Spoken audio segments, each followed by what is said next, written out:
Pune जिल्ह्यामधल्या top 9 बातम्या पाहूयात। पुण्यामध्ये म्हाडाच्या 6168 घरांची सोडत जाहीर। म्हाडाच्या पुणे आणि पिंपरी चिंचवडमध्ये सदनिका। अर्जासाठी 31 ऑक्टोबरपर्यंत मुदत। ऑनलाईन पद्धतीने अर्ज करता येणार। ऐन पितृपंधरवड्यामध्ये भाज्या स्वस्त। पावसानं उघडीप दिल्यानं सर्व प्रकारच्या भाज्यांची बाजारामध्ये मुबलक आवक। भाज्यांची आवक वाढल्यानं दरामध्ये घट।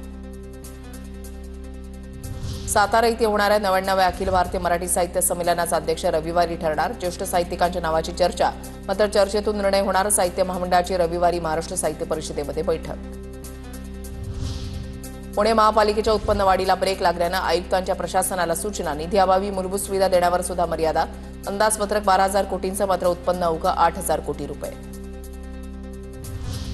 10वी 12वी 2026 बोर्ड परीक्षा। उमेदवारांची यादी सादर करण्यासाठी शाळांना 30 सप्टेंबरपर्यंतची मुदत। अन्यथा विलंब शुल्कासह अर्ज नोंदणी करण्यासाठी 3 ऑक्टोबर ते 11 ऑक्टोबरपर्यंतचा कालावधी।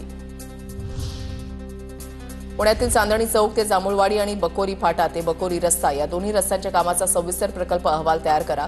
उपमुख्यमंत्री अजित पवारांचे आदेश। 1 महिन्याच्या आत अहवाल सादर करण्याचे आदेश। मनसरमध्ये रस्त्याच्या कामादरम्यान एका दर्ग्याचा काही भाग कोसळला। यामध्ये भुयारासारखी रचना दिसून आल्यानंतर परिसरात खळबळ। भुयाराचा तपास करून सत्य समोर आणण्याची हिंदू संघटनांची मागणी। मुस्लिम संघटनाचा दर्ग्याच्या झालेल्या नुकसानीवर आक्षेप। आगामी नवरात्रोत्सवाच्या निमित्तानं एसटीच्या पुणे विभागाकडून 3.5 शक्तीपीठ विशेष बस सेवा उपलब्ध। ही विशेष बस 27 सप्टेंबर रोजी सकाळी 7 वाजता पिंपरी चिंचवड आगारामधून सुटेल।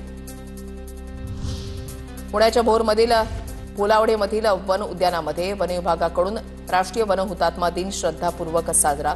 यावेळेला हुतात्मा वन कर्मचाऱ्यांच्या स्तंभावर पुष्पहार अर्पण करत अभिवादन।